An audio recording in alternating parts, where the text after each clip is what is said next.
দুনিয়াতে ভালোবাসা, দয়া আর রহমতের সবচেয়ে বড় শিক্ষা যিনি দিয়ে গেছেন, তিনি হলেন আমাদের প্রিয় নবী হযরত মুহাম্মদ সাল্লাল্লাহু আলাইহি ওয়াসাল্লাম।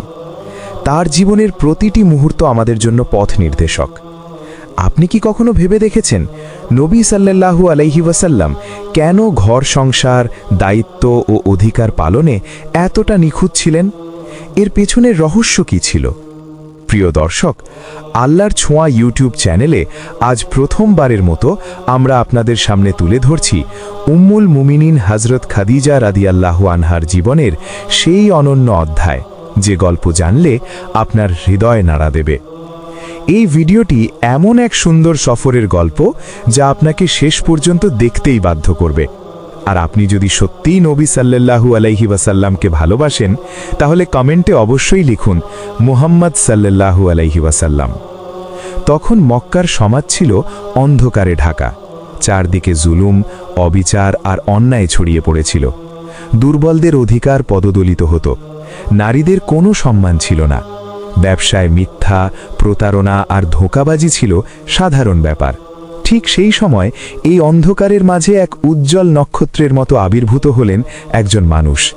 তিনি হলেন মুহাম্মদ ইবনে আবদুল্লাহ সাল্লাল্লাহু আলাইহি ওয়াসাল্লাম। পুরো মক্কাবাসী তার সততা আর আমানতদারির সাক্ষ্য দিত। মানুষ তাকে ডাকত আস-সাদিক, সত্যবাদী, এবং আল আমিন নামে। হযরত খাদিজা বিনতে হুয়াইলিদ রাদিয়াল্লাহু আনহা ছিলেন কুরাইশ বংশের এক সম্ভ্রান্ত, ধনী ও সম্মানিতা নারী। তিনি ছিলেন ব্যবসায় সফল, পবিত্র চরিত্রের অধিকারী। মানুষ তাকে ডাকত তাহিরা, অর্থাৎ পবিত্র নারী। তিনি শাম ও ইয়ামানের দিকে বড় বড় ব্যবসায়িক কাফেলা পাঠাতেন। নবী সাল্লাল্লাহু আলাইহি ওয়াসাল্লামের সততা আর বিশ্বস্ততার কথা শুনে তিনি সিদ্ধান্ত নিলেন এইবার তার ব্যবসার মাল মুহাম্মদ সাল্লাল্লাহু আলাইহি ওয়াসাল্লামের হাতেই তুলে দেবেন। তিনি তার খাদেম মায়সারাকে ডেকে বললেন, এই সফরে তুমি মুহাম্মাদের সঙ্গে যাবে, তার প্রতিটি আচরণ ভালোভাবে লক্ষ্য করবে এবং ফিরে এসে আমাকে সব জানাবে। ব্যবসার পথে নবী সাল্লাল্লাহু আলাইহি ওয়াসাল্লাম যা করলেন তা আগে কেউ করেননি। মাল যদি ভালো হতো তিনি বলতেন এটা খুব ভালো, আর যদি কোনো জিনিসে সামান্য ত্রুটিও থাকত তাহলে স্পষ্ট করে বলে দিতেন। মায়সারা অবাক হয়ে ভাবছিল, এমন ব্যবসায়ী আমি আগে কখনো দেখিনি, যে নিজের লাভের কথা না ভেবে ক্রেতার উপকার আগে দেখে। সফর শেষে সবকিছু তিনি হযরত খাদিজা রাদিয়াল্লাহু আনহাকে খুলে বললেন। নবী সাল্লাল্লাহু আলাইহি ওয়াসাল্লামের সততা, দয়া, চরিত্র আর আখলাকের কথা। এই কথা শুনে হযরত খাদিজা রাদিয়াল্লাহু আনহার হৃদয়ে বদলে গেল। তিনি বুঝতে পারলেন এই মানুষটাই হতে পারেন তার জীবনের প্রকৃত সহচর। তবে সরাসরি প্রস্তাব দেওয়ার বদলে তিনি তার বান্ধবী নাফিসা বিনতে মুনাইয়াকে পাঠালেন নবী সাল্লাল্লাহু আলাইহি ওয়াসাল্লামের কাছে। নাফিসা এসে অত্যন্ত সম্মানের সঙ্গে জিজ্ঞেস করলেন, আপনি যদি একজন সম্ভ্রান্ত, ধনী ও চরিত্রবান নারীর বিয়ের প্রস্তাব পান, তাহলে কি আপনি তা গ্রহণ করবেন? নবী সাল্লাল্লাহু আলাইহি ওয়াসাল্লাম জিজ্ঞেস করলেন, তিনি কে? নাফিসা বললেন, হযরত খাদিজা বিনতে হুয়াইলিদ রাদিয়াল্লাহু আনহা। এই নাম শুনে নবী সাল্লাল্লাহু আলাইহি ওয়াসাল্লাম নীরব হয়ে গেলেন। তারপর বললেন, যদি তিনি আমাকে গ্রহণ করেন তাহলে আমার কোনো আপত্তি নেই। অবশেষে সেই মাহেন্দ্রক্ষণ উপস্থিত হল, যেদিন দুই পবিত্র বংশ একত্রিত হল। দুই পরিবারের বয়োজ্যেষ্ঠরা একত্রিত হয়ে হযরত আবু তালিব আরা খুতবা পাঠ করলেন। তিনি বললেন, সমস্ত প্রশংসা আল্লাহর জন্য, যিনি আমাদের ইব্রাহিম আলাইহিসসালামের বংশধর করেছেন, ইসমাইল আলাইহিসসালামের উত্তরসূরি বানিয়েছেন এবং আমাদেরকে হারামের খাদেম হওয়ার সম্মান দিয়েছেন। এই আমার ভাতিজা মুহাম্মদ ইবনে আবদুল্লাহ সাল্লাল্লাহু আলাইহি ওয়াসাল্লাম, যার তুলনা যুবকত্ব, চরিত্র, সততা ও আমানতদারিতে কেউ হতে পারে না। এই পবিত্র বিবাহের সময় নবী করিম সাল্লাল্লাহু আলাইহি ওয়াসাল্লামের বয়স ছিল 25 বছর, আর হযরত খাদিজা আরার বয়স ছিল 40 বছর। এই সম্পর্ক শুধু বয়সের হিসাব ছিল না, এটা ছিল দুটি পবিত্র হৃদয়ের মিলন, সততা ও বিশ্বাসের বন্ধন, আর ঈমান ভিত্তিক এক অনন্য দাম্পত্য। বিবাহের পর হযরত খাদিজা আরা নিজের সব কিছু নবী সাল্লাল্লাহু আলাইহি ওয়াসাল্লামের উপর নিঃসংকোচে উৎসর্গ করে দিলেন। তিনি বলতেন, আমি আমার জীবনে মুহাম্মদ সাল্লাল্লাহু আলাইহি ওয়াসাল্লামের মতো এত বিশ্বস্ত ও দয়ালু স্বামী আর দেখিনি। নবীও সারা জীবন একজন আদর্শ, বিশ্বস্ত ও স্নেহশীল স্বামী হিসেবে এই সংসারকে আগলে রেখেছেন। নবী প্রায়ই হীরা গুহায় চলে যেতেন। সেখানে তিনি একান্তে আল্লাহকে স্মরণ করতেন, চিন্তা করতেন মানবতার অবস্থা নিয়ে। অন্যদিকে মক্কা তখনও ছিল মূর্তি পূজায় ডুবে। মানুষ নিজের হাতে গড়া মূর্তির সামনে মাথা নত করত, যে মূর্তি তাদের কোনো উপকারই করতে পারত না। এই সমাজের অবস্থা দেখে নবীর হৃদয় ব্যথিত হয়ে উঠত। নবী ও হজরত খাদিজা আরার জীবন শান্তি ও ভালোবাসায় ভরে উঠেছিল। এই ঘরের ভিত্তি ছিল ভরসা, ত্যাগ, ঈমান ও পারস্পরিক সম্মান। এই ঘর আলোকিত হল সন্তানের আগমনে। সবার আগে জন্ম নিলেন হজরত কাসিম আরা। এই সন্তানের কারণেই নবীর কুনিয়াত হয় আবুল কাসিম। কিন্তু অল্প বয়সেই হজরত কাসিম আরা ইন্তেকাল করেন। এটা ছিল এক কঠিন পরীক্ষা। তবুও নবী ও হজরত খাদিজা আরা ধৈর্য ও আল্লাহর উপর ভরসা রেখে এই শোক সহ্য করেন। এরপর জন্ম নেন আরও সন্তানরা: হজরত জাইনাব আরা, হজরত রুকাইয়া আরা, হজরত উম্মে কুলসুম আরা এবং সবার ছোট হজরত ফাতিমা আরা। তৎকালীন আরব সমাজে কন্যা সন্তান জন্ম নেওয়াকে ঘৃণার চোখে দেখা হতো। অনেকেই নিজের মেয়েকে জীবন্ত কবর দিত। কিন্তু নবী করিম সাল্লাল্লাহু আলাইহি ওয়াসাল্লাম প্রতিটি কন্যা সন্তান জন্মে খুশি হতেন এবং বলতেন, মেয়ে তো আল্লাহর রহমত। মেয়েরা হাঁটতে শিখলে নবী তাদের কোলে নিতেন, চুমু দিতেন, আদর করতেন। হজরত খাদিজা আরা এই দৃশ্য দেখে হাসি মুখে বলতেন, আবুল কাসিম, এরা তো নূরের টুকরো। সেই বরকতময় দিন এলো যেদিন জন্ম নিলেন হজরত ফাতিমা বিনতে মোহাম্মদ আরা, যাকে দুনিয়া চেনে সৈয়দাতুন নিসা ইল আলামিন নামে। তিনি জন্ম নিলেন এমন এক সময়ে যখন কুরাইশরা নবী সাল্লাল্লাহু আলাইহি ওয়াসাল্লামের বিরুদ্ধে ষড়যন্ত্র শুরু করেছিল। কেউ তাকে জাদুকর বলতো, কেউ পাগল বলতো, নাউজুবিল্লাহ। এই কষ্টের মুহূর্তে ছোট্ট ফাতিমা আরা নবী সাল্লাল্লাহু আলাইহি ওয়াসাল্লামকে জড়িয়ে ধরতেন, তার মুখে হাসি ফুটিয়ে তুলতেন। নবী বলতেন, ফাতিমা আমার কলিজার টুকরো। একবার কেউ প্রশ্ন করল, আপনি মেয়ের জন্য এত দাঁড়িয়ে যান কেন? নবী উত্তর দিলেন, সে আমার হৃদয়ের অংশ। হজরত খাদিজা আরা নিজের কন্যাদের এমনভাবে গড়ে তুলতেন, সত্য বলা, মেহমানের সম্মান করা, গরিবের পাশে দাঁড়ানো, এসবই ছিল তাদের শিক্ষার অংশ। এই পবিত্র পরিবেশে বড় হয়ে হজরত ফাতিমা আরা খুব ছোট বয়সেই ধৈর্য, সবর ও শকর শিখে নেন। একবার নবী সাল্লাল্লাহু আলাইহি ওয়াসাল্লামের ওপর মক্কার রাস্তায় কষ্ট দেওয়া হলে ছোট্ট ফাতিমা আরা নিজ হাতে তার কাপড় পরিষ্কার করে দেন। নবী তাকে চুমু দিয়ে বলেন, আমার মেয়ে, আল্লাহ তোমাকে উত্তম প্রতিদান দিন। এরপর নবীর আরেক পুত্র হজরত আব্দুল্লাহ আরা জন্ম নেন, যাকে তয়্যেব ও তাহেরও বলা হতো। তিনিও অল্প বয়সে ইন্তেকাল করেন। এতে কুরাইশরা বলল, মুহাম্মদের বংশ শেষ হয়ে যাবে। তখন আল্লাহ নাজিল করলেন, ইন্না আতাইনা কাল কাউসার, অর্থাৎ নিশ্চয়ই আমি আপনাকে কাউসার দান করেছি।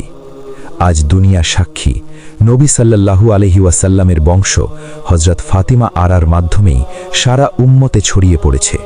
এই সব অন্যায়, অবিচার আর অন্ধকার দেখে নবী করিম সাল্লাল্লাহু আলাইহি ওয়াসাল্লামের হৃদয় ব্যথিত হয়ে উঠত। তিনি প্রায়ই বলতেন, এ কেমন জীবন! মানুষ নিজ হাতে নিজের সন্তানকে মেরে ফেলে, মূর্তির সামনে মাথা নত করে।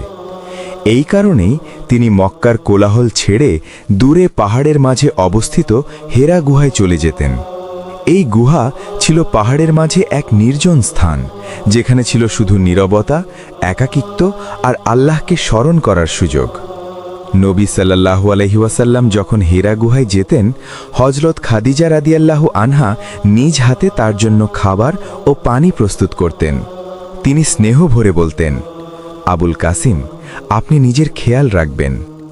নবী সাল্লাল্লাহু আলাইহি ওয়াসাল্লাম মুচকি হেসে বলতেন, খাদিজা, আমার হৃদয় সত্যের খোঁজে অস্থির হয়ে উঠেছে। আমি সেই রবকে খুঁজছি যিনি এই দুনিয়াকে সৃষ্টি করেছেন। রমজানের এক বরকতময় রাতে নবী করিম সাল্লাল্লাহু আলাইহি ওয়াসাল্লাম হেরা গুহায় ইবাদতে মগ্ন ছিলেন। হঠাৎ এক নূরানী সত্তা তার সামনে উপস্থিত হলেন। তিনি ছিলেন হযরত জিবরাইল আলাইহিস সালাম। তিনি বললেন, ইকরা, পড়ো। নবী সাল্লাল্লাহু আলাইহি ওয়াসাল্লাম বললেন, আমি পড়তে জানি না। 3 বার এই ঘটনা ঘটল। অবশেষে হজরত জিব্রাইল আলাইহিসসালাম বললেন, পড়ো তোমার রবের নামে, যিনি সৃষ্টি করেছেন, যিনি মানুষকে জমাট রক্ত থেকে সৃষ্টি করেছেন। পড়ো, আর তোমার রব মহামহিম, যিনি কলমের মাধ্যমে শিক্ষা দিয়েছেন। এটাই ছিল পবিত্র কুরআনের প্রথম আয়াত। এই অভিজ্ঞতার পর নবী সাল্লাল্লাহু আলাইহি ওয়াসাল্লাম কাঁপতে লাগলেন। তার কপালে ঘাম জমে গেল। তিনি দ্রুত ঘরের দিকে ফিরে এলেন। হজরত খাদিজা রাদিয়াল্লাহু আনহা তাকে এ অবস্থায় দেখে উদ্বিগ্ন হয়ে জিজ্ঞেস করলেন, ইয়া রাসূলুল্লাহ, কি হয়েছে? নবী সাল্লাল্লাহু আলাইহি ওয়াসাল্লাম বললেন, আমাকে চাদর দিয়ে ঢেকে দাও, আমাকে চাদর দিয়ে ঢেকে দাও। হজরত খাদিজা রাদিয়াল্লাহু আনহা নবী সাল্লাল্লাহু আলাইহি ওয়াসাল্লামকে জড়িয়ে ধরে অত্যন্ত দৃঢ় কণ্ঠে বললেন, কখনোই না, আল্লাহ আপনাকে অপমান করবেন না। আপনি সত্য বলেন, আত্মীয়দের সাহায্য করেন, অতিথির সম্মান করেন, দুঃখী মানুষের পাশে দাঁড়ান। আল্লাহ কখনো এমন মানুষকে ধ্বংস করেন না। এই কথাগুলো নবীর হৃদয়ে প্রশান্তি এনে দিল। এরপর হজরত খাদিজা রাদিয়াল্লাহু আনহা বললেন, চলুন আপনাকে আমার চাচাতো ভাই ওয়ারাকা ইবনে নওফাল রাদিয়াল্লাহু আনহুর কাছে নিয়ে যাই। তিনি কিতাবি জ্ঞান রাখেন। ওয়ারাকা রাদিয়াল্লাহু আনহু তখন বৃদ্ধ ছিলেন, চোখে কম দেখতেন।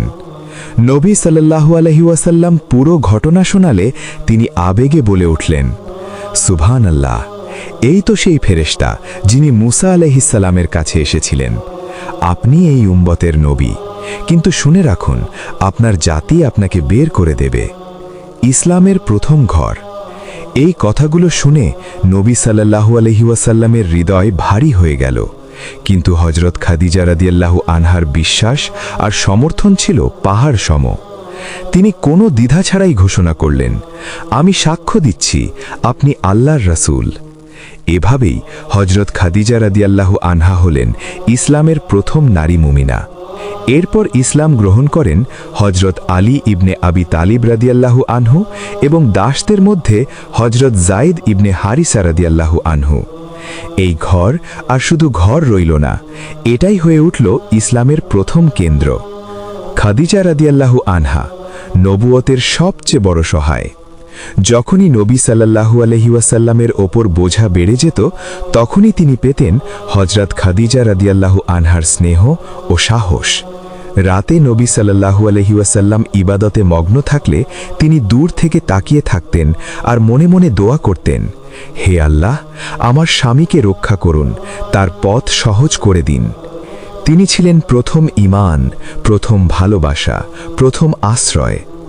হজরত খাদিজা রাদিয়াল্লাহু আনহার ইন্তেকালের পর নবী সাল্লাল্লাহু আলাইহি ওয়াসাল্লামের জীবনে নেমে আসে এক গভীর শূন্যতা। ঘরের প্রতিটি কোণ নীরব হয়ে পড়ে। তার সান্ত্বনা দেওয়ার মতো এমন বিশ্বস্ত সঙ্গী আর রইল না। এই সময় ছোট্ট হজরত ফাতিমা রাদিয়াল্লাহু আনহা বাবার মুখ মুছিয়ে দিতেন আর বলতেন, আব্বাজান, মন খারাপ করবেন না। হজরত খাদিজা রাদিয়াল্লাহু আনহায়ের ইন্তেকালের পর নবী করিম সাল্লাল্লাহু আলাইহি ওয়াসাল্লামের জীবনে নেমে আসে একের পর এক দুঃখ। ঠিক সেই সময় সাকরান ইবনে আমর রাদিয়াল্লাহু আনহু, যিনি ইসলাম গ্রহণ করেছিলেন এবং হাবশায় হিজরত করেছিলেন, হিজরত থেকে ফিরে এসে অসুস্থ হয়ে পড়েন এবং কিছুদিনের মধ্যেই ইন্তেকাল করেন। তার স্ত্রী হজরত সাওদা বিনতে জামা রাদিয়াল্লাহু আনহা এভাবে বিধবা হয়ে পড়েন। তার বয়স তখন প্রায় 40-এর কাছাকাছি। সেই সমাজে একজন বিধবা নারীর জীবন ছিল ভীষণ কষ্টকর। মানুষ অবহেলার চোখে তাকাত, তাকে বোঝা মনে করত। সম্মান দেওয়ার মানুষ খুব কমই ছিল। নবী সাল্লাল্লাহু আলাইহি ওয়াসাল্লামের একাকিত্ব ও সাহাবীদের চিন্তা। অন্যদিকে নবী করিম সাল্লাল্লাহু আলাইহি ওয়াসাল্লামও ছিলেন গভীর একাকিত্বে। ঘরে কেউ ছিল না যিনি সন্তানদের দেখাশোনা করবেন, সংসার সামলাবেন। এই অবস্থা দেখে হজরত খাওনা বিনতে হাকিম রাদিয়াল্লাহু আনহা, যিনি হজরত উসমান ইবনে মাজুন রাদিয়াল্লাহু আনহু এর স্ত্রী ছিলেন, একদিন সাহস করে নবী সাল্লাল্লাহু আলাইহি ওয়াসাল্লামের কাছে এলেন। তিনি অত্যন্ত সম্মানের সঙ্গে বললেন, ইয়া রাসূলুল্লাহ সাল্লাল্লাহু আলাইহি ওয়াসাল্লাম, হযরত খাদিজা রাদিয়াল্লাহু আনহা তো আল্লাহর কাছে ফিরে গেছেন, আপনি একা হয়ে গেছেন। আল্লাহ তো কষ্টের পর সহজই দেন, আপনি চাইলে আমি আপনার জন্য একটি ব্যবস্থা করতে পারি। নবী সাল্লাল্লাহু আলাইহি ওয়াসাল্লাম জিজ্ঞেস করলেন, কার কথা বলছো? খাওলা রাদিয়াল্লাহু আনহা বললেন, আপনি চাইলে একজন কুমারী হযরত আবু বকর রাদিয়াল্লাহু আনহু এর কন্যা আয়েশা রাদিয়াল্লাহু আনহা, অথবা একজন বিধবা ঈমানদার ও ধৈর্যশীলা নারী হযরত সাউদা বিনতে জামা রাদিয়াল্লাহু আনহা। নবী সাল্লাল্লাহু আলাইহি ওয়াসাল্লাম জিজ্ঞেস করলেন, সাউদা কেমন নারী? খাওলা রাদিয়াল্লাহু আনহা বললেন, তিনি ঈমানদার, সত্যবাদী, ইসলামের পথে কষ্ট সহ্য করেছেন, আর তিনি আপনার ঘর ও সন্তানদের যত্ন করে আগলে রাখতে পারবেন। নবী সাল্লাল্লাহু আলাইহি ওয়াসাল্লাম বললেন, তাহলে আগে সাউদার কথা বলো। খাওলা রাদিয়াল্লাহু আনহা গিয়ে হযরত সাউদা রাদিয়াল্লাহু আনহাকে বললেন, তুমি জানো কি আল্লাহ মুহাম্মদ সাল্লাল্লাহু আলাইহি ওয়াসাল্লামকে নবী বানিয়েছেন? তার স্ত্রী খাদিজা রাদিয়াল্লাহু আনহা ইন্তেকাল করেছেন, তিনি একা। তুমি কি তার ঘরের দায়িত্ব নিতে চাও? এই কথা শুনে হযরত সাউদা রাদিয়াল্লাহু আনহা এর চোখে পানি চলে এলো। তিনি বললেন, এ তো আল্লাহর বড় নেয়ামত, এর চেয়ে বড় সম্মান আর কি হতে পারে? খাওলা রাদিয়াল্লাহু আনহা এই সুসংবাদ নিয়ে নবী সাল্লাল্লাহু আলাইহি ওয়াসাল্লামের কাছে ফিরে এলেন। কিছুদিন পর নবী করিম সাল্লাল্লাহু আলাইহি ওয়াসাল্লাম হযরত সাউদা বিনতে জামা রাদিয়াল্লাহু আনহাকে বিবাহ করেন। এই বিবাহটি সংঘটিত হয় মক্কা মুবারাকে রমজান মাসে, নবুয়তের 10ম বছরে। হযরত আবু তালিব এবং হযরত খাদিজা রাদিয়াল্লাহু আনহায়ের ইন্তেকালের কিছুদিন পরই হযরত সাউদা রাদিয়াল্লাহু আনহা নবী সাল্লাল্লাহু আলাইহি ওয়াসাল্লামের ঘরে এসে এক বিশাল রহমত হয়ে দাঁড়ালেন। তিনি ছিলেন খুবই নরম মনের, মমতাময়ী আর হাসি খুশি স্বভাবের। তিনি নবী সাল্লাল্লাহু আলাইহি ওয়াসাল্লামের কন্যাদের নিজের সন্তানের মতো লালন পালন করতেন। হযরত ফাতিমা রাদিয়াল্লাহু আনহা কাঁদলে তিনি কোলে নিতেন, মাথায় হাত বুলিয়ে শান্ত করতেন। রাতে নবী সাল্লাল্লাহু আলাইহি ওয়াসাল্লাম যখন নামাজে দাঁড়াতেন, তিনি নিজের চাদর এনে দিতেন আর বলতেন, ইয়া রাসূলুল্লাহ সাল্লাল্লাহু আলাইহি ওয়াসাল্লাম, নির্ভয়ে ইবাদত করুন, ঘরের চিন্তা আমি দেখছি। নবী সাল্লাল্লাহু আলাইহি ওয়াসাল্লাম এই ভালোবাসা ও সেবায় মুগ্ধ হয়ে প্রায়ই বলতেন, সাউদা, তুমি আমার ঘরকে আবার জীবন্ত করে তুলেছ। অন্যদিকে কুরাইশরা এ নিয়ে ব্যঙ্গ করত, কটাক্ষ করত, দেখো মুহাম্মদের অবস্থা কত খারাপ, তবুও সে বিয়ে করেছে। কিন্তু নবী সাল্লাল্লাহু আলাইহি ওয়াসাল্লাম এই কথায় কান দেননি।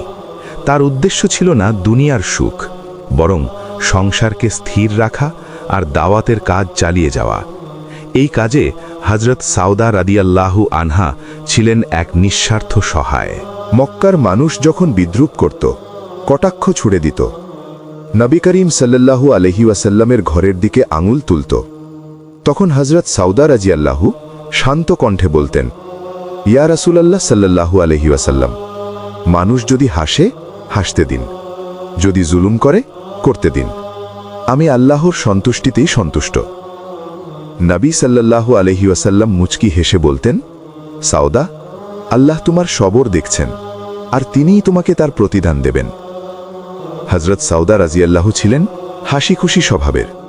কখনো কখনো মজার কথা বলে নবী সাল্লাল্লাহু আলাইহি ওয়াসাল্লামের মুখে হাসি ফোটাতেন।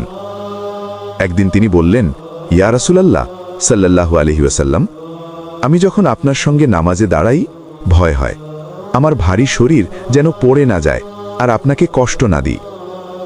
নবী হেসে বললেন, সাউদা, আল্লাহ তোমাকে বড় হৃদয় দিয়েছেন, আর হৃদয়ের ওজনই আসল।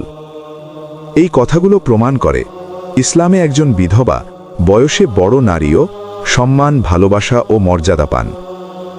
ইসলাম স্পষ্ট করে দিয়েছে, উম্মুল মুমিনিন হওয়া শুধু রূপ বা যৌবনের কারণে নয়, বরং ঈমান, সবর, ত্যাগ ও বিশ্বস্ততার কারণেই। মক্কা তখন ছিল ক্ষমতা, ব্যবসা আর বংশগৌরবে ভরা শহর। প্রত্যেক গোত্র নিজের সম্পদ ও বংশ নিয়ে গর্ব করত। কিন্তু এই সমাজেই একজন মানুষ ছিলেন যার কোনো রাজনীতি ছিল না, কোনো সেনাবাহিনী ছিল না, তবুও সবাই তাকে ডাকত আস সাদিক আল আমিন। তিনি ছিলেন মুহাম্মদ ইবনে আবদুল্লাহ সাল্লাল্লাহু আলাইহি ওয়াসাল্লাম। নবী সাল্লাল্লাহু আলাইহি ওয়াসাল্লামের সবচেয়ে ঘনিষ্ঠ ও বিশ্বস্ত সাহাবী ছিলেন হযরত আবু বকর সিদ্দিক রাদিয়াল্লাহু। ইসলামের আগেও মানুষ তাকে চিনত সততা, ভদ্রতা ও চরিত্রের জন্য। এই সম্মানিত ঘরেরই কন্যা ছিলেন হযরত আয়েশা রাদিয়াল্লাহু। তিনি ছিলেন নুরানি চেহারার, তীক্ষ্ণ বুদ্ধির আর শৈশব থেকেই আল্লাহর বিশেষ রহমতে ঘেরা। আল্লাহ তাআলা তার ভাগ্যেই লিখে রেখেছিলেন এমন এক মর্যাদা যা পৃথিবীর খুব কম নারীর নসিবে এসেছে, উম্মুল মুমিনিন হওয়া।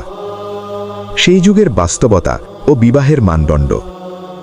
আজকের যুগের চোখ দিয়ে সেই সময়ের ঘটনাকে বিচার করলে অনেকেই বিভ্রান্ত হয়, কিন্তু তখন বিবাহের মানদণ্ড ছিল শারীরিক ও মানসিক পরিপক্কতা, সংখ্যায় বয়স নয়। গরম আবহাওয়া ও জীবনধারার কারণে আরব সমাজে মেয়েরা খুব অল্প বয়সেই পরিণত হয়ে উঠত। শুধু আরব নয়, রোম, পারস্য, ভারত সব জায়গাতেই এটাই ছিল স্বাভাবিক নিয়ম। তাই নবী সাল্লাল্লাহু আলাইহি ওয়াসাল্লামের সঙ্গে হযরত আয়েশা রাদিয়াল্লাহু এর বিবাহ সে যুগে মোটেও অস্বাভাবিক ছিল না। প্রস্তাব ও আল্লাহর সিদ্ধান্ত। একদিন হযরত আবু বকর রাদিয়াল্লাহু সম্মানের সঙ্গে বললেন, ইয়া রাসূলুল্লাহ সাল্লাল্লাহু আলাইহি ওয়াসাল্লাম, আমার কন্যা আয়েশা এখন পরিণত হয়েছে। আপনি চাইলে আমি তাকে আপনার খিদমতে পেশ করতে চাই। নবী সাল্লাল্লাহু আলাইহি ওয়াসাল্লামের চোখে তখন ভালোবাসা ও রহমতের ঝিলিক। তিনি বললেন, হে সিদ্দিক, তোমার কন্যা পবিত্র। আল্লাহ আমার হৃদয়েও তার প্রতি ভালোবাসা দিয়েছেন। আল্লাহ চাইলে এই নিকাহ মুবারক হবে। এই কথা শুনে হযরত আবু বকর রাদিয়াল্লাহুর চোখে আনন্দের অশ্রু এসে গেল। তিনি বুঝলেন এটা শুধু পারিবারিক সম্পর্ক নয়, বরং ইসলামের ভবিষ্যৎ নির্মাণের এক গুরুত্বপূর্ণ অধ্যায়।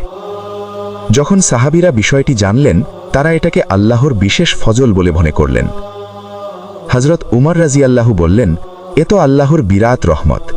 সিদ্দিকের কন্যা রাসূল সাল্লাল্লাহু আলাইহি ওয়াসাল্লামের ঘরে যাবে, এতে উম্মতের জন্য অগণিত বরকত রয়েছে।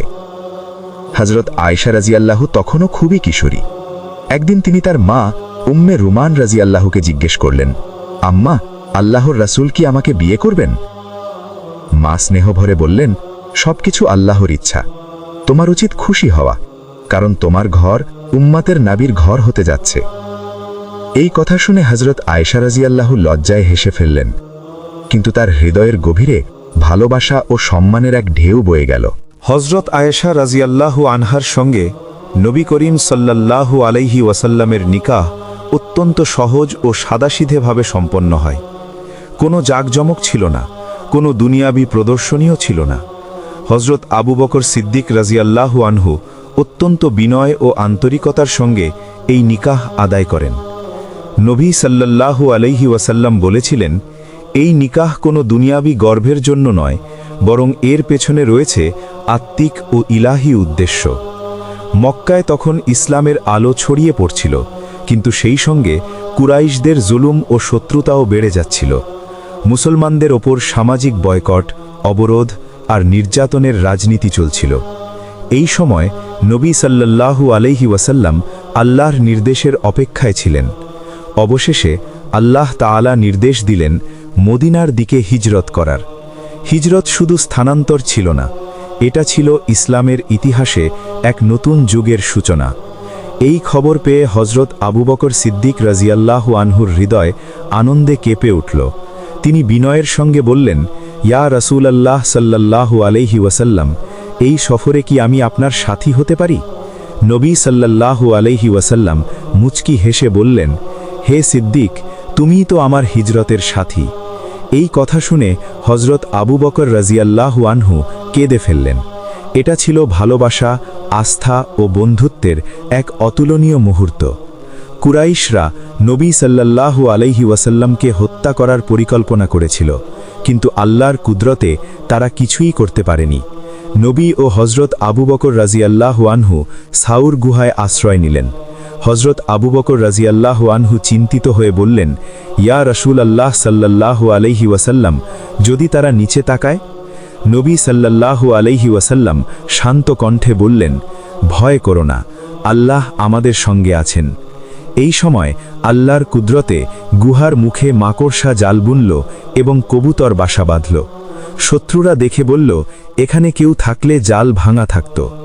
এভাবেই আল্লাহ তার হাবিব সাল্লাল্লাহু আলাইহি ওয়াসাল্লামকে অদৃশ্যভাবে রক্ষা করলেন। মদিনায় ঐতিহাসিক আগমন। অবশেষে নবী সাল্লাল্লাহু আলাইহি ওয়াসাল্লাম মদিনায় পৌঁছালেন। মদিনার আকাশ বাতাস কেঁপে উঠল আল্লাহু আকবার ধ্বনিতে। নারী শিশুরা ডফ বাজিয়ে গাইতে লাগল, তালা আল বদ্রু আলাইনা।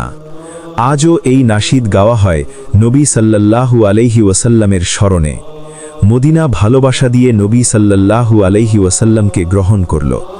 নবী সাল্লাল্লাহু আলাইহি ওয়াসাল্লাম বললেন, এখানেই আমার ঘর হবে, এখান থেকেই উম্মতের নির্মাণ শুরু হবে। মদিনায় এসে হযরত আয়েশা রাজিয়াল্লাহু আনহার রুখসাতি সম্পন্ন হয়। তার মা উম্মে রুমান রাজিয়াল্লাহু আনহা স্নেহভরে বললেন, বেটি, আল্লাহ তোমাকে উম্মুল মুকমিনিন হওয়ার সম্মান দিয়েছেন। তুমি নবী সাল্লাল্লাহু আলাইহি ওয়াসাল্লামের ঘরে যাচ্ছ, এই ঘর হবে আলোয় ভরা।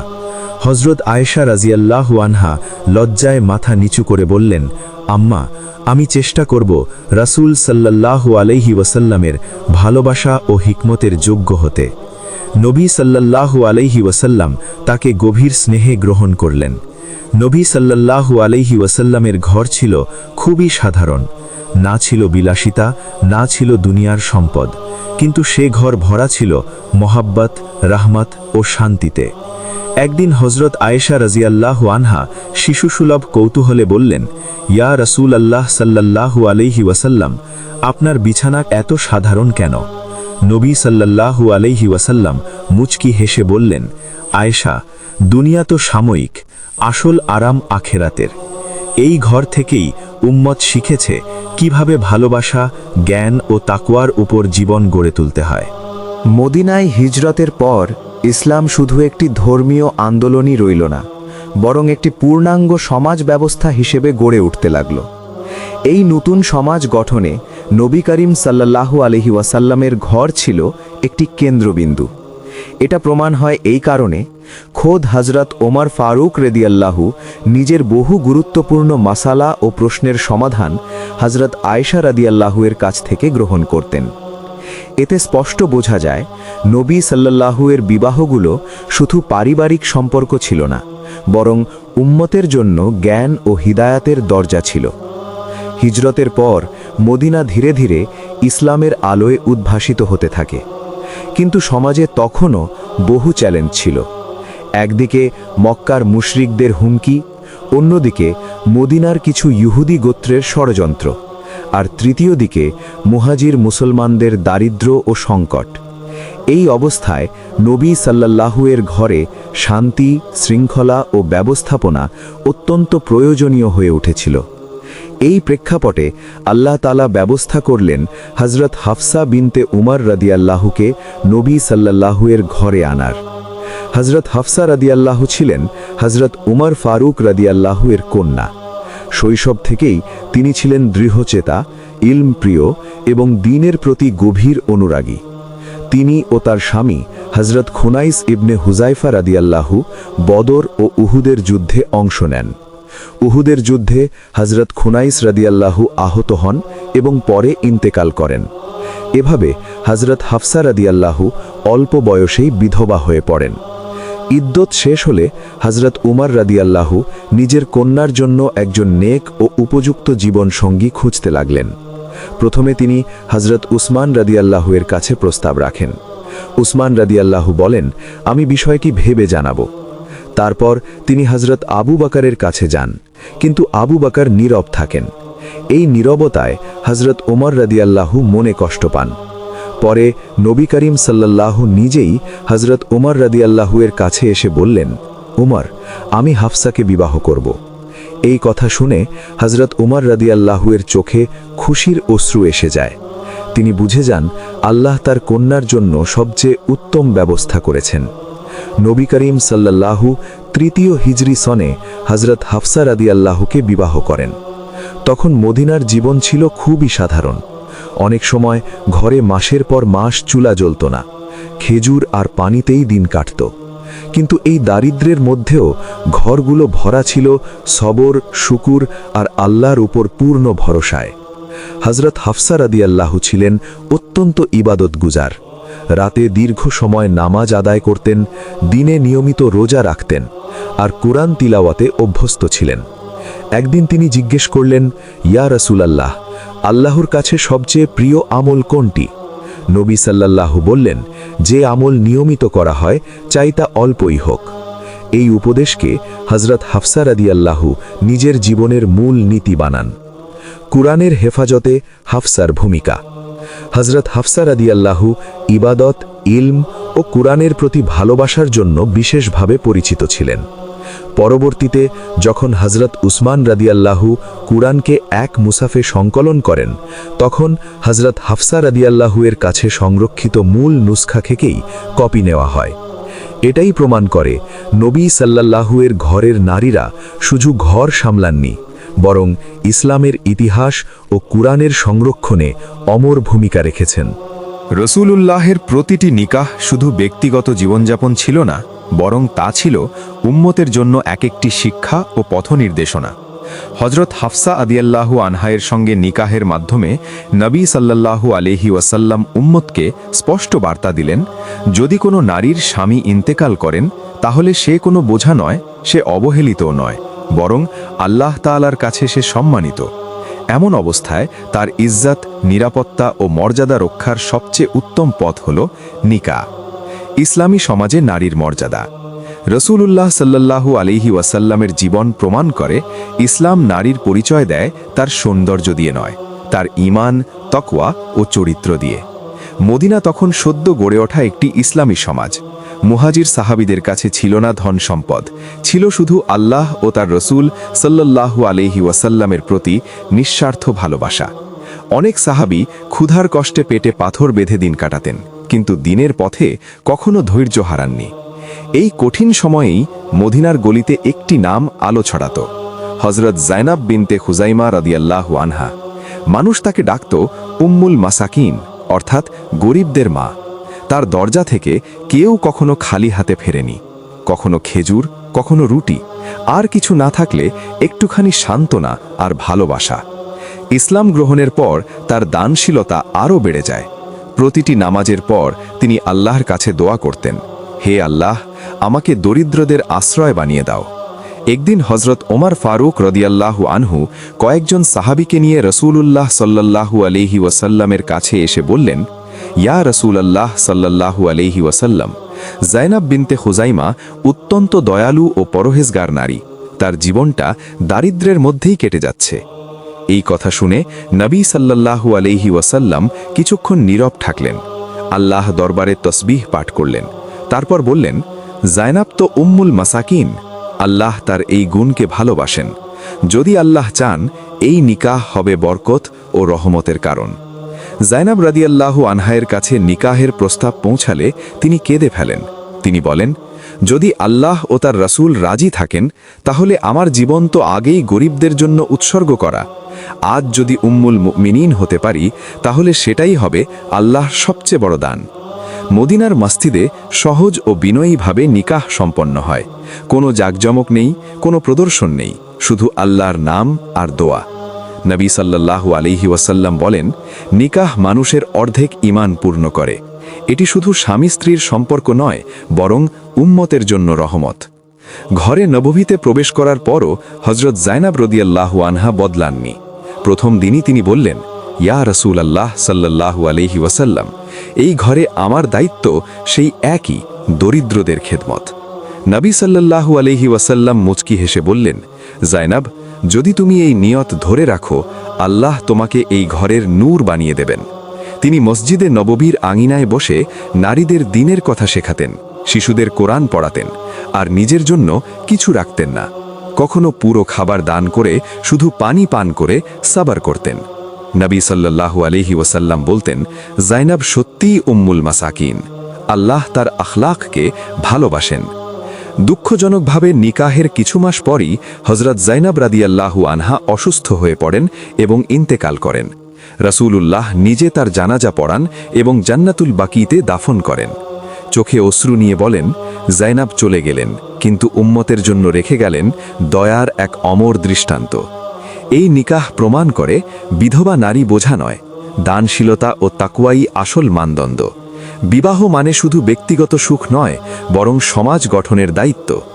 আজও উম্মতের জন্য এই বার্তা, জীবনসঙ্গী বাছাইয়ের সময় শুধু রূপ বা সম্পদ নয়, চরিত্র, দয়া ও দ্বীনের অগ্রাধিকার দাও।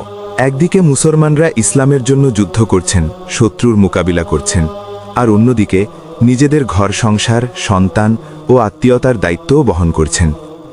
ইসলাম শুধু তরবারির শিক্ষা দেয়নি, ইসলাম শিখিয়েছে দায়িত্ব, ধৈর্য আর মানবিকতা। উহুদের যুদ্ধে অনেক সাহাবী শাহাদাত বরণ করেন। তাদেরই একজন ছিলেন হজরত আবু সালামা রাদিয়াল্লাহু। তিনি ইসলামের প্রথম দিকের সাহাবীদের অন্তর্ভুক্ত। হিজরত করেছেন, নবী সাল্লাল্লাহু এর পাশে দাঁড়িয়ে সব কষ্ট সহ্য করেছেন। উহুদের যুদ্ধে তিনি মারাত্মকভাবে আহত হন। দিনের পর দিন যন্ত্রণা সহ্য করার পর একদিন তিনি তার প্রিয় স্ত্রী উম্মে সালামা রাদিয়াল্লাহুকে বললেন, আমি রসূলুল্লাহ সাল্লাল্লাহু এর কাছ থেকে একটি দোয়া শিখেছি। যখন কোনো বিপদ আসে তখন বলতে হয়, ইন্না লিল্লাহি ওয়া ইন্না ইলাইহি রাজিউন, আল্লাহুম্মা জুরনি ফি মুসিবাতি ওয়াখলুফ লি খায়রান মিনহা। অর্থাৎ, আমরা আল্লাহলি এবং তার দিকেই ফিরে যাব। হে আল্লাহ, এই বিপদে আমাকে সোয়াব দান করুন এবং এর বদলে আমাকে এর চেয়েও উত্তম কিছু দিন। এরপর তিনি বললেন, আমি যদি দুনিয়া থেকে চলে যাই তবে ধৈর্য ধরো, আল্লাহ অবশ্যই তোমাকে আমার চেয়েও উত্তম প্রতিদান দেবেন। উম্মে সালামা রাদিয়াল্লাহু কেঁদে বললেন, আপনার মতো স্বামী আর কে হতে পারে? আপনি তো আল্লাহ ও তার রাসূল সাল্লাল্লাহু এর জন্য নিজেকে উৎসর্গ করেছেন। আবু সালামা রাদিয়াল্লাহু মুচকি হেসে বললেন, আল্লাহ দরজা খুলে দেবেন, শুধু ধৈর্য ধরো। কিছুদিন পর তিনি শাহাদাত বরণ করেন। উম্মে সালামা রাদিয়াল্লাহু 4টি ছোট সন্তান নিয়ে একা হয়ে গেলেন। দিনে সন্তানদের সামলানো, রাতে স্বামীর স্মৃতিতে কান্না, এভাবেই চলছিল জীবন। সাহাবীরা এসে তাকে সান্ত্বনা দিতেন। একদিন হজরত উমর ফারুক রাদিয়াল্লাহু তাকে বললেন, আপনি চাইলে আবার নিকাহ করতে পারেন, যাতে সন্তানদের জন্য একজন অভিভাবক পাওয়া যায়। উম্মে সালামা রাদিয়াল্লাহু কেঁদে কেঁদে বললেন, আমার ভয় হয় 4 সন্তানের বোঝা কোনো পুরুষ গ্রহণ করতে পারবে কিনা। রাসূলের প্রস্তাব।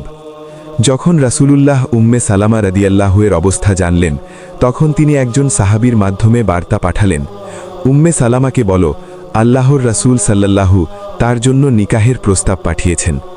বার্তাটি শুনে উম্মে সালামা রাদিয়াল্লাহু বিস্মিত হয়ে বললেন, আমার বয়স হয়েছে, আমার 4টি সন্তান আছে, রাসূল কিভাবে আমার মতো অবস্থাকে গ্রহণ করবেন? বার্তাবাহক বললেন, রাসূল বলেছেন, তুমি বৃদ্ধ নও, আল্লাহ তোমাকে সম্মান দিচ্ছেন। তোমার সন্তানরা হবে আমার সন্তান, তোমার ধৈর্য হবে উম্মতের জন্য দৃষ্টান্ত। এই কথা শুনে উম্মে সালামা রাদিয়াল্লাহুর হৃদয় গলে গেল। তিনি বললেন, যদি আল্লাহ ও তার রসূল চান তাহলে আমি রাজি। মদিনায় অত্যন্ত সরলভাবে নিকাহ সম্পন্ন হয়।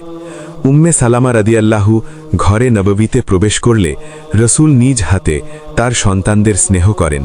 তিনি বলেন, এরা আমার সন্তান। শিশুদের চোখে আনন্দের আলো ফুটে ওঠে। উম্মে সালামা রাদিয়াল্লাহু কেঁদে কেঁদে বললেন, ইয়া রাসূলুল্লাহ সাল্লাল্লাহু, আপনি আমার সন্তানদের এত সম্মান দিলেন।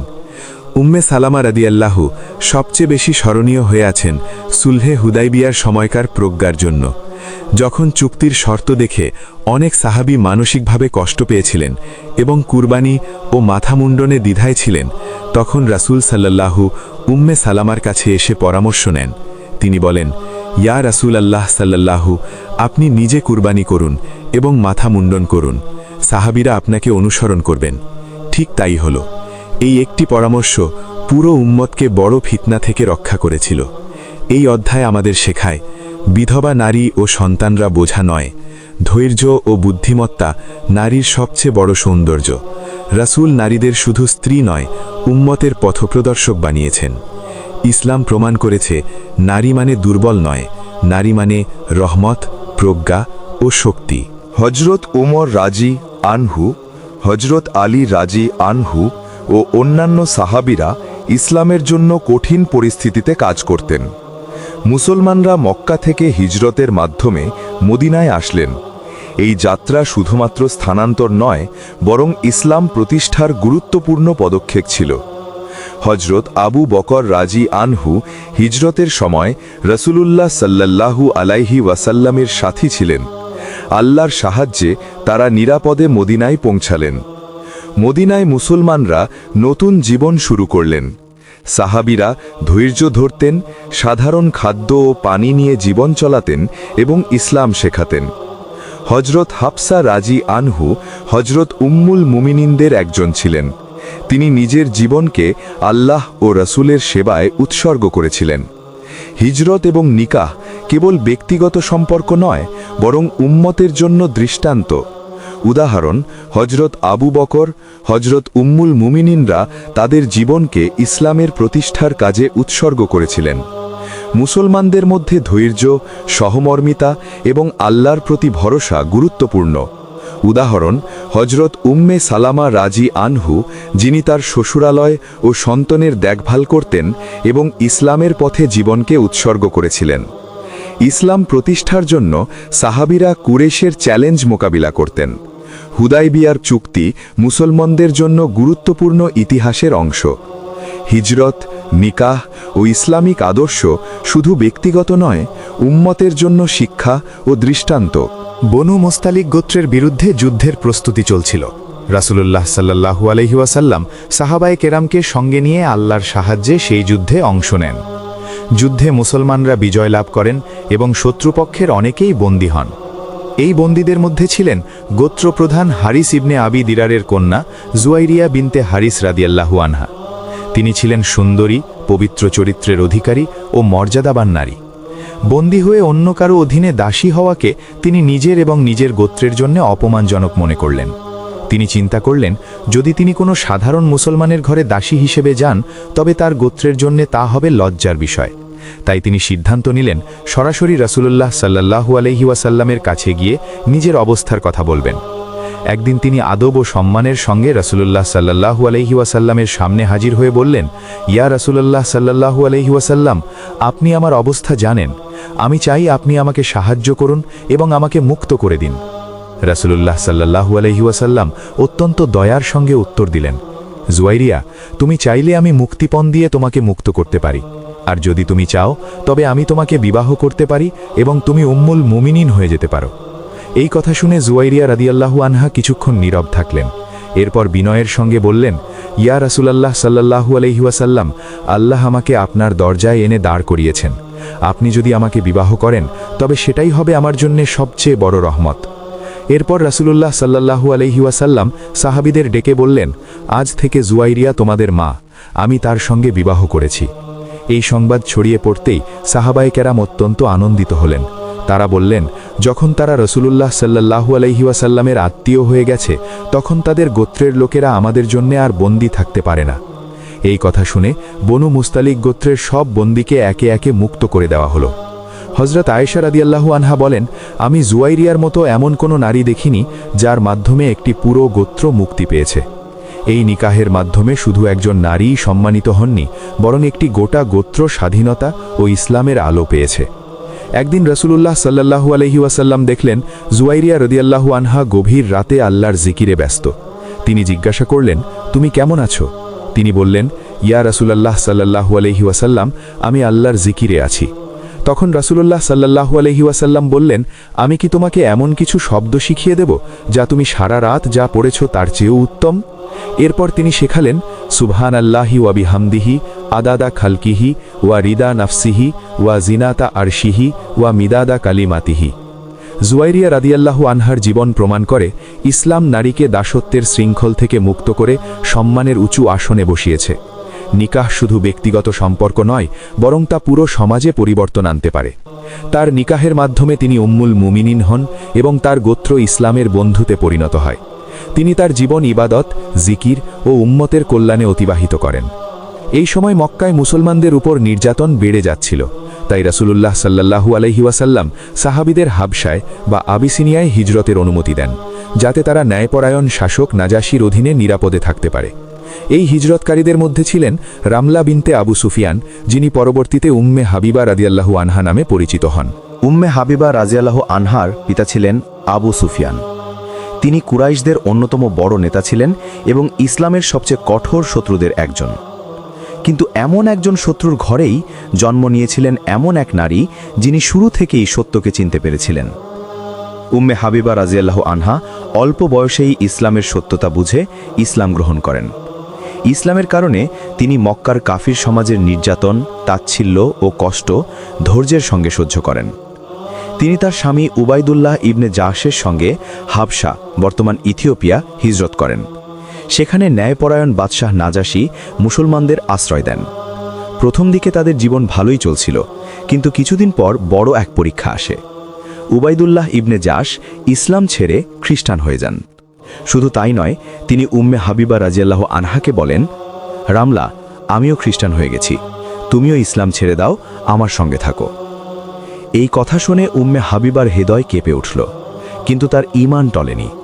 তিনি দৃঢ় কণ্ঠে উত্তর দিলেন, আল্লাহর কসম, যিনি মুহাম্মদ সাল্লাল্লাহু আলাইহি ওয়াসাল্লামকে সত্য নবী করে পাঠিয়েছেন, আমি কখনো আমার ঈমান ছেড়ে দেব না। তুমি চাইলে দুনিয়ার সব পথ বেছে নিতে পারো, কিন্তু আমি আল্লাহ ও তার রাসূল সাল্লাল্লাহু আলাইহি ওয়াসাল্লামকে ছেড়ে দেব না। এর কিছুদিন পর উবাইদুল্লাহ মারা যান। উম্মে হাবিবা রাজিয়াল্লাহু আনহা বিদেশের মাটিতে একা হয়ে পড়েন। স্বামী নেই, পরিবার নেই, আশ্রয় নেই। কিন্তু তিনি নামাজ, দোয়া ও সবরের মাধ্যমে আল্লাহর উপর ভরসা রাখেন। লোকেরা জিজ্ঞেস করলে তিনি বলতেন, আল্লাহই আমার জন্য যথেষ্ট, তিনি আমাকে কখনো একা ছেড়ে দেবেন না। আল্লাহ তার সবর কবুল করেন। রাসূলুল্লাহ সাল্লাল্লাহু আলাইহি ওয়াসাল্লাম উম্মে হাবিবার অবস্থার কথা জানতে পারেন। তখন তিনি নাজাশীর কাছে বার্তা পাঠান, উম্মে হাবিবার সঙ্গে যেন তার নিকাহ সম্পন্ন করা হয়। নাজাশী উম্মে হাবিবাকে ডেকে পাঠালেন এবং বললেন, রামলা, তোমার জন্য সুসংবাদ, আল্লাহর রাসূল নিজে তোমাকে নিকাহের জন্য বেছে নিয়েছেন। উম্মে হাবিবা রাজিয়াল্লাহু আনহার চোখে পানি চলে আসে। তিনি বলেন, এটি আল্লাহ ও তার রাসূল সাল্লাল্লাহু আলাইহি ওয়াসাল্লামের পক্ষ থেকে আমার জন্য সবচেয়ে বড় রহমত। নাজাশী সাহাবীদের একত্র করেন, খুতবা দেন এবং রাসূলুল্লাহ সাল্লাল্লাহু আলাইহি ওয়াসাল্লামের পক্ষ থেকে উম্মে হাবিবার নিকাহ সম্পন্ন করেন। তিনি নিজ খরচে মহর প্রদান করেন এবং নিকাহ উপলক্ষে খাবারের ব্যবস্থা করেন। এরপর উম্মে হাবিবা রাজিয়াল্লাহু আনহা মদিনায় আসেন এবং উম্মুল মুমিনিন হওয়ার মর্যাদা লাভ করেন। একদিন তার পিতা আবু সুফিয়ান তখনও ইসলাম গ্রহণ করেননি। তিনি মদিনায় এসে উম্মে হাবিবার ঘরে ঢুকলেন এবং রাসূলুল্লাহ সাল্লাল্লাহু আলাইহি ওয়াসাল্লামের বিছানায় বসতে চাইলেন। উম্মে হাবিবা সঙ্গে সঙ্গে বিছানা গুটিয়ে নিলেন এবং বললেন, এটি রাসূলুল্লাহ সাল্লাল্লাহু আলাইহি ওয়াসাল্লামের বিছানা। আপনি এখনও কুফরের অবস্থায় আছেন, তাই এখানে বসা আপনার জন্য উপযুক্ত নয়। আবু সুফিয়ান বিস্মিত হয়ে বললেন, মেয়ে, তুমি কি আমাকে নিজের বাবার মর্যাদাও দিচ্ছ না? উম্মে হাবিবা শান্তভাবে উত্তর দিলেন, আপনি আমার পিতা, কিন্তু ঈমান ও কুফর কখনো এক হতে পারে না। এই দৃঢ়তা আবু সুফিয়ানের হৃদয়ে গভীর প্রভাব ফেলে। পরে আল্লাহ তাকে ইসলামের হিদায়েত দেন। উম্মে হাবিবা রাজিয়াল্লাহু আনহা ছিলেন অত্যন্ত ইবাদতগুজার, ধৈর্যশীল ও দানশীল। তার থেকে বর্ণিত একটি প্রসিদ্ধ হাদিস হল, রাসূলুল্লাহ সাল্লাল্লাহু আলাইহি ওয়াসাল্লাম বলেছেন, যে ব্যক্তি দিনে ও রাতে 12 রাকাত নফল নামাজ আদায় করে, আল্লাহ তার জন্য জান্নাতে একটি ঘর তৈরি করেন। সহিহ মুসলিম। এই নিকাহ প্রমাণ করে আল্লাহ ঈমানের পথে কষ্ট সহ্যকারীদের কখনো অপমানিত করেন না, বরং তিনি তাদের শ্রেষ্ঠ সম্মান দান করেন। এরপর মদিনায় পরিস্থিতি আরও জটিল হয়ে ওঠে। চারদিক থেকে শত্রুতা বাড়তে থাকে। ইহুদি গোত্রগুলো বনু নাজির, বনু কুরাইজা মুসলমানদের বিরুদ্ধে ষড়যন্ত্র শুরু করে। এই সময় এক যুদ্ধে বন্দী হয়ে আসেন আরেক সম্মানিতা নারী, সাফিয়া বিনতে হুয়াই রাজিয়াল্লাহু আনহা। তিনি ছিলেন ইহুদি গোত্রপ্রধান হুয়াই ইবনে আখতাবের কন্যা। যখন তাকে রাসূলুল্লাহ সাল্লাল্লাহু আলাইহি ওয়াসাল্লামের সামনে আনা হয়, তিনি অত্যন্ত দয়ার সঙ্গে জিজ্ঞেস করেন, তোমার নাম কি? তিনি উত্তর দেন, আমার নাম সাফিয়া। রাসূলুল্লাহ সাল্লাল্লাহু আলাইহি ওয়াসাল্লাম বলেন, আমি তোমাকে দুটি পথের একটি বেছে নেওয়ার সুযোগ দিচ্ছি। তুমি চাইলে নিজ গোত্রে ফিরে যেতে পারো, অথবা ইসলাম গ্রহণ করে আমার স্ত্রী হতে পারো। সিদ্ধান্ত তোমার। সাফিয়ার চোখে অশ্রু ভরে ওঠে। তিনি বলেন, ইয়া রাসূলুল্লাহ, আমি ইসলামকে ভালোবেসে গ্রহণ করছি এবং আপনাকেই বেছে নিচ্ছি। এভাবে একের পর এক নিকাহ ব্যক্তিগত সম্পর্ক নয়, বরং সমাজ সংস্কার, নারীর মর্যাদা, গোত্রের মুক্তি, ইসলামের প্রসার এর মাধ্যম হয়ে ওঠে। যখন হযরত সাফিয়া রাজিয়াল্লাহ আনহা ইসলামের সত্যতা দেখে এবং রাসূলুল্লাহ সাল্লাল্লাহু আলাইহি ওয়াসাল্লামের নৈতিকতা, সৌন্দর্য ও দয়ালুতা অনুভব করে, তিনি ঘোষণা করেন, আমি ইসলাম গ্রহণ করছি এবং আমি আপনার উম্মুল মুমিনিন হতে চাই। রাসূলুল্লাহ সাল্লাল্লাহু আলাইহি ওয়াসাল্লাম হাসিমুখে সাফিয়াকে আশ্বস্ত করেন এবং বলেন, সাফিয়া, আল্লাহ তাআলা তোমাকে আমার প্রতি ভালোবাসা এবং তার অশেষ রহমতের সবচেয়ে সুন্দর প্রতিফলন দান করবেন। সাফিয়া জানতে পারলেন যে তার পূর্বপুরুষ ছিলেন হযরত হারুন আলাইহিসসালাম এবং পরবর্তীতে তিনি হযরত মুহাম্মদ সাল্লাল্লাহু আলাইহি ওয়াসাল্লামের স্ত্রী হবার সুযোগ পেয়েছেন। তার ঘরটি অনেক উঁচু এবং সুন্দর ছিল। হযরত সাফিয়া রাজিয়াল্লাহ আনহা প্রায়ই বলতেন, ইসলাম এবং রাসূলুল্লাহ সাল্লাল্লাহু আলাইহি ওয়াসাল্লামের সঙ্গে আমার সম্পর্ক আমাকে এমন এক শান্তি দিয়েছে যা আমি আগে কখনো অনুভব করিনি। এটি আমাকে আমার পূর্ব পরিবারের জগৎ থেকে মুক্তি দিয়েছে এবং সত্যিকারের সুখ দিয়েছে। রাসূলুল্লাহ সাল্লাল্লাহু আলাইহি ওয়াসাল্লাম সব সময় সম্পর্ক এবং নিকাহকে ঈমান এবং তাকওয়া ভিত্তিক রাখতে বলেছেন, শুধু ধন সম্পদ বা সামাজিক অবস্থান নয়। এই নির্দেশের মধ্যে রহমত, শান্তি ও সামাজিক উদারতার শিক্ষা লুকিয়ে আছে। হুদাইবিয়ার পরে মুসলমানদের অবস্থার পরিবর্তন দেখা গেল। কুরেশ গোত্রের সঙ্গে কিছু সময়ের জন্য অস্থায়ী শান্তি স্থাপন হয়। মুসলিমরা এখন আরও দৃঢ়ভাবে তাদের বিশ্বাস অনুযায়ী কাজ করতে শুরু করেন। রাসূলুল্লাহ সাল্লাল্লাহু আলাইহি ওয়াসাল্লাম হযরত মাইমুনা রাজিয়াল্লাহ আনহাকে মক্কায় আনেন। হযরত মাইমুনা পরিবার ছিল হযরত আব্বাস রাজিয়াল্লাহ আনহার মাধ্যমে কুরেশ গোত্রের অংশ। তিনি ছিলেন অত্যন্ত ধৈর্যশীল, দয়ালু, ইবাদতগুজার এবং দুস্থদের সাহায্যকারী। মাইমুনা রাজিয়াল্লাহ আনহা প্রায়ই বলতেন, আমার জীবন সর্বদা আল্লাহ ও রাসূল সাল্লাল্লাহু আলাইহি ওয়াসাল্লামের দিকে উৎসর্গ। যখন রাসূলুল্লাহ সাল্লাল্লাহু আলাইহি ওয়াসাল্লাম তাকে মক্কায় পৌঁছে আনেন, তার চাচা হযরত আব্বাস রাজিয়াল্লাহ আনহা উপস্থিত ছিলেন। মাইমুনা ছিলেন বিধবা। রাসূলুল্লাহ সাল্লাল্লাহু আলাইহি ওয়াসাল্লাম বললেন, যদি আল্লাহর ইচ্ছা হয় তোমার নিকাহ হবে এবং তুমি উম্মুল মুমিনিন হিসেবে সম্মানিত হবে।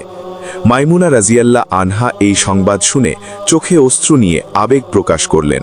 তিনি বুঝতে পারলেন এটি শুধুমাত্র তার জন্য নয়, বরং সমস্ত মুসলিম উম্মাহর জন্য বরকত এবং শিক্ষার দিক নির্দেশনা। রাসূলুল্লাহ সাল্লাল্লাহু আলাইহি ওয়াসাল্লাম নিকাহ সম্পন্ন করলেন। তাদের নিকাহে 400 দিরহাম খরচ করা হয়েছিল। এটি শুধুমাত্র ব্যক্তিগত বিষয় নয়, বরং সমাজে প্রান্তি, প্রেরণা ও প্রেমের বার্তা বহন করে। মাইমুনা রাজিয়াল্লাহ আনহা তার জীবন ইবাদত, ধৈর্য, দানশীলতা এবং মুসলিম উম্মাহর কল্যাণে উৎসর্গ করলেন। রাসূলুল্লাহ সাল্লাল্লাহু আলাইহি ওয়াসাল্লামের নিকাহ ও সম্পর্ক সবসময় ঈমান এবং তাকওয়া ভিত্তিক। নারী কখনো সমাজে অবমূল্যায়ন বা কষ্টের কারণে ঈমান হারাতে পারেন না। আল্লাহর নিকট ধৈর্য ও সমর্পণ সর্বদা বরকত ও মর্যাদার কারণ। এই নিকাহ ও সম্পর্ক মুসলিম উম্মাহর জন্য শান্তি, মৈত্রী ও শিক্ষা প্রদান করে।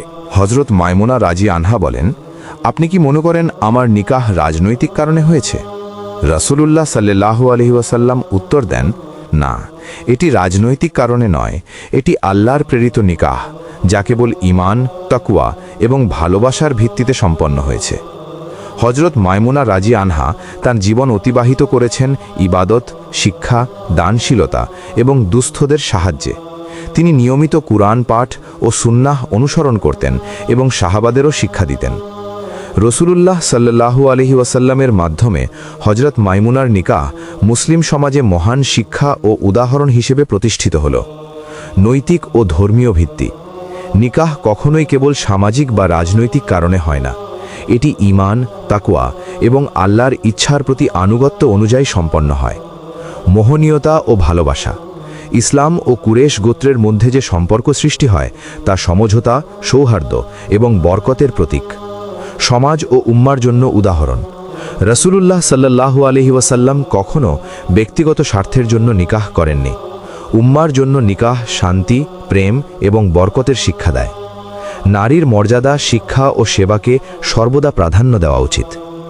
রাসূলুল্লাহ সাল্লাল্লাহু আলাইহি ওয়াসাল্লামের নিকাহ ও সম্পর্ক সবসময় ঈমান ও তাকওয়ার ভিত্তিতে পরিচালিত হতো।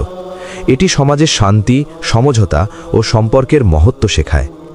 হযরত মাইমুনা রাজি আনহা এবং অন্যান্য উম্মুল মুমিনিনদের জীবনের শিক্ষা হল, নিখুঁত চরিত্র, ধৈর্য, সহমর্মিতা এবং আল্লাহর ইচ্ছার প্রতি আনুগত্যের মধ্যে বরকত ও সুখ নিহিত। শেষে রাসূলুল্লাহ সাল্লাল্লাহু আলাইহি ওয়াসাল্লামের নিকাহ থেকে আমরা শিখি, সম্পর্ক সবসময় সততা ও নৈতিকতার ভিত্তিতে হওয়া উচিত। আল্লাহর ইচ্ছার সঙ্গে মিলিয়ে কাজ করলে সমাজে ভালোবাসা, শান্তি ও বরকত আসে। নারীর মর্যাদা, শিক্ষা ও সেবাকে সর্বদা প্রাধান্য দেওয়া উচিত। দোয়া: আল্লাহ আমাদেরকে রাসূলুল্লাহ সাল্লাল্লাহু আলাইহি ওয়াসাল্লামের শিক্ষা অনুযায়ী জীবনযাপন করতে সাহায্য করুন এবং আমাদের সম্পর্কগুলোকে সত্যি বিশ্বাস ও ভালোবাসার ভিত্তিতে প্রতিষ্ঠিত করুন। আমিন।